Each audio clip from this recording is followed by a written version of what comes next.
दररोज किती बोलतो आणि खरंच त्यातलं किती बोलणं महत्त्वाचं असतं. आणि आपल्याला हे देखील माहिती आहे की शब्द हे दुधासारखे असतात, जर का ते एकदा सांडले तर त्यांना परत गोळा करता येत नाही. सो हाय, मी ऋतुजा आणि आज मी तुमच्यासोबत अशी 4 प्रकारचे बोलणं शेअर करणार आहे जे आपण टाळायलाच हवं. सो डायरेक्ट आपण पॉईंटवरती येऊया. पहिल्या प्रकारचं बोलणं आहे ते म्हणजे खोटं बोलणं. मी कुठं सारखं खोटं बोलते, थोडंसं खोटं बोललं म्हणून काय झालं, पण खरं सांगायचं झालं तर खोटं छोटं असो किंवा मोठं असो त्यामुळे विश्वास तुटलाच जातो. जेव्हा आपण वारंवार खोटं बोलत असतो तेव्हा आपल्यातला जो कॉन्फिडन्स आहे तो कमी होत असतो. मी असं का म्हणते, कारण आपण एक खोटं बोललं तर त्याच्या पाठोपाठ आपण ते खोटं लपवण्यासाठी दुसरं खोटं बोलतो आणि दुसरं खोटं लपवण्यासाठी तिसरं खोटं बोलतो आणि त्यामुळे अशी ही चेन चालू होते, स्वतःवरचा विश्वास कमी होतो आणि त्यामुळे आपण कोणत्याही नात्यात टिकून राहत नाही. दुसऱ्या प्रकारचं बोलणं आहे ते म्हणजे भांडण लावणारं बोलणं.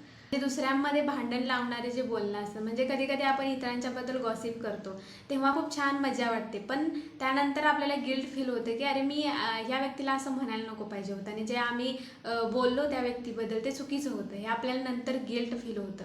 गॉसिपमध्ये कोणाबद्दल तरी बोलायच्या आधी फक्त एवढा विचार केला पाहिजे की जर का मी त्या जागेवरती असते तर ते मला कसं वाटलं असेल आणि ही गोष्ट ऐकून त्या व्यक्तीला त्रास होणार आहे का, आणि जर का त्याचं उत्तर हो असेल तर ती गोष्ट आपण न बोललेलीच कधीही चांगलं असतं. तिसऱ्या प्रकारचं बोलणं आहे ते म्हणजे कठोर बोलणं. तर कठोर बोलणं म्हणजे काय, जेव्हा आपल्याला राग येतो ना त्या रागाच्या भरात आपण काहीही बोलून जातो समोरच्या व्यक्तीला, मग त्याबद्दल आपण विचार पण करत नाही आणि मग थोड्या वेळानं रिअलाइज झाल्यानंतर मग आपण त्या व्यक्तीला सॉरी म्हणतो. पण कठोर शब्दांनी समोरच्या व्यक्तीला जी झालेली जखम आहे ती सॉरी म्हणून भरत नाही. सो कठोर बोलण्याच्या आधी ना आपण थोडासा थांबून विचार करूया की हे मी बोलणं खरंच गरजेचं आहे का. जेव्हा आपण हार्श वर्ड आपल्या नात्यामध्ये यूज करतो तेव्हा ती नाती दुरावली जातात, पण तेच जर का आपण प्रेमाने बोललो तर आपल्या नात्यामधला जो बॉन्ड आहे तो आणखीन वाढतो. आणि खरं सांगू का, कधी कधी कठोर बोलण्यापेक्षा तिथं शांत राहिलेलं कधीही चांगलं असतं, कारण ती सिच्युएशन अशी क्रिटिकल झालेली असते की ती सिच्युएशन आपल्यावरती भारी होते आणि आपण मग काहीही बोलून जातो. चौथा आणि लास्टचं जे बोलणं आहे ते म्हणजे फालतू बोलणं. म्हणजे समजा 4-4 मित्र जमा झालेत आपण आणि उगाच ज्या गोष्टींमध्ये अर्थ नाहीये त्या गोष्टींबद्दल आपण चर्चा करत बसतो, त्यावरती तासनतास गप्पा मारत बसतो. म्हणजे ज्या गोष्टींमध्ये काही तथ्यच नाहीये अशा गोष्टींबद्दल चर्चा करत बसणं, त्यामध्ये आपण आपला टाइम वेस्ट करणं किंवा आपली कामं सोडून त्या गोष्टींबद्दल गॉसिप करत बसणं, यामुळे आपल्या ग्रोथला पण काही फायदा होत नाही, आपला टाइम वेस्ट होतो, एनर्जी वेस्ट होते. आपण 4 प्रकारचं बोलणं बघितलं. एक म्हणजे खोटं बोलणं, दुसरं म्हणजे भांडण लावणारं बोलणं, तिसरं म्हणजे कठोर बोलणं आणि चौथं म्हणजे फालतू गप्पा मारणं.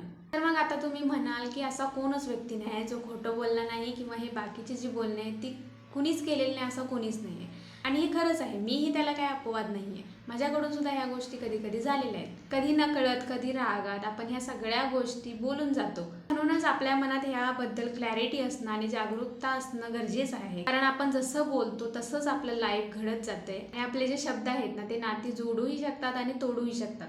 आणि म्हणूनच बोलण्याआधी आपण थोडंसं थांबूया, विचार करूया की हे बोलणं मी गरजेचं आहे का, यामुळे माझी ग्रोथ थांबते का आणि माझा इथं टाइमपास होतोय का. आणि मला माहिती आहे परफेक्ट बोलणं आपल्याला लगेच जमणार नाही, पण माइंडफुल आणि शांत बोलणं नक्कीच आपल्याला जमू शकतं. तर भेटूया पुढच्या व्हिडिओमध्ये. Thank you for watching my video. Be happy. Bye bye.